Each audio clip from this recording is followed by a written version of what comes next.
La révolte de dames. Une scénette écrite par Pauline Fontana et Jeanne Zenophilène. Amphélyse en a marre de Pierre de Harogne, son mari. Elle lui reproche d'être vulgaire, insouciant, mauvais, pleurnicheur et de ne pas être ponctuel. D'ailleurs, elle va en parler à ses dames de compagnie. Dans le rôle des dames de compagnie, Pauline et Jeanne,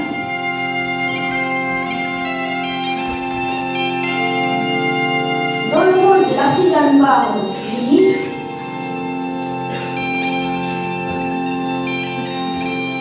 dans le rôle des servantes, Déborah et Fanny Zellner, et dans le rôle de la jouancelle, Sabrina. Béatrice, Fosy, Jeannette.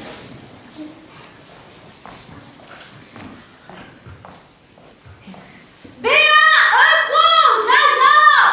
Oui. Qui a-t-il? C'est ton père, Jeannette. Je ne le supporte plus. Moi non plus, je ne le supporte guère. Qu'est-ce que vous ne supportez guère? Je dis-toi, il y a trop de courant d'air. Le vent d'ouest, la brise éteint le chandelle. Et le vent du sud. Le feu des bruits de la coiffure. Et le vent du nord. Cette bise nous glace le sang. Eh bien, faites avec. On devrait faire une révolution. Cela fait bien trop de temps que les nobles nous maltraitent. Oui, j'en ai marre de toute forme d'autorité masculine. Oui, bonne idée. Le Moyen-Âge n'a que trop duré. Quoi? Vous renonceriez au privilège de votre noblesse pour cette révolution? Mais vous savez, je suis peut-être noble, mais je ne suis que la servante de mon mari. C'est bien vrai. Bon, allez virer toutes les dames de toute classe sociale. Allez, sans discuter, on a mis fin sur la planche. Je veux des artisanes, des vilaines, des forgerolles, des servantes, des gueules et des aletières.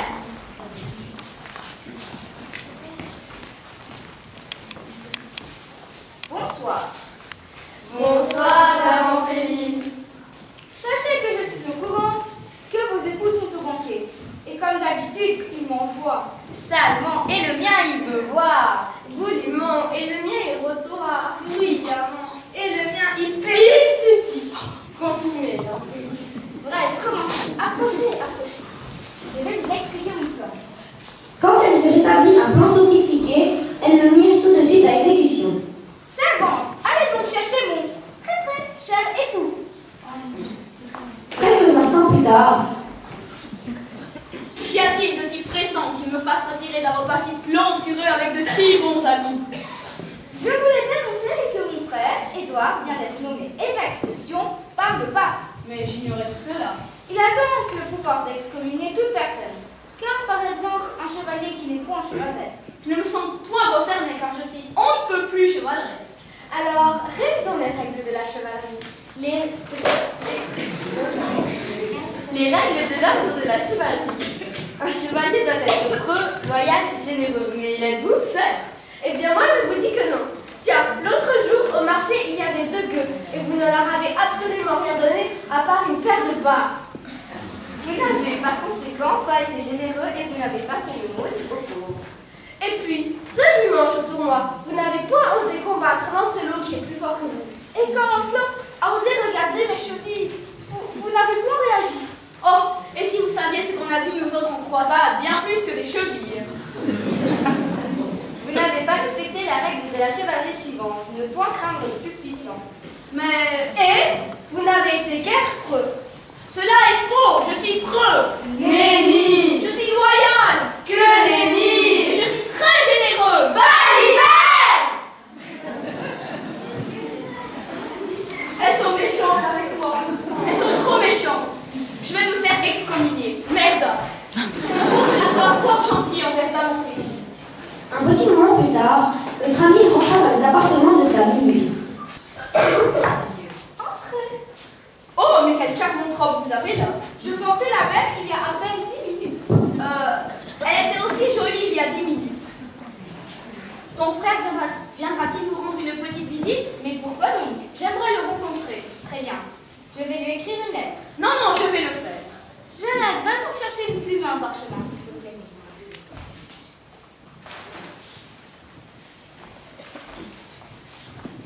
Bon, au lieu d'écrire cette lettre, je vais m'excuser. Je serai pro-loyal et généreux. Vous serez un bon suzerain? Certes. Promis? Promis, juré, craché. Oh, mais vous venez de cracher dans ma chambre! Oh, merde! Excusez-moi, ça m'a échappé. Bon, venez avec vos banquiers. Nous allons convaincre vos autres de votre métamorphose. Je n'ai point le choix.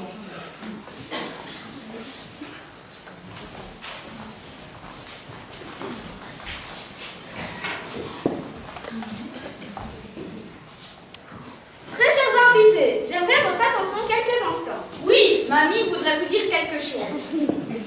Très chers invités, je m'adresse aux mâles qui sont venus ce soir au banquet. Mon mari est votre suzerain. Vous devez donc lui obéir. Répétez après moi les nouvelles obligations. Je serai preux. Je serai preux. Voilà. Je promets d'être galant. Je promets. Et je promets d'être généreux.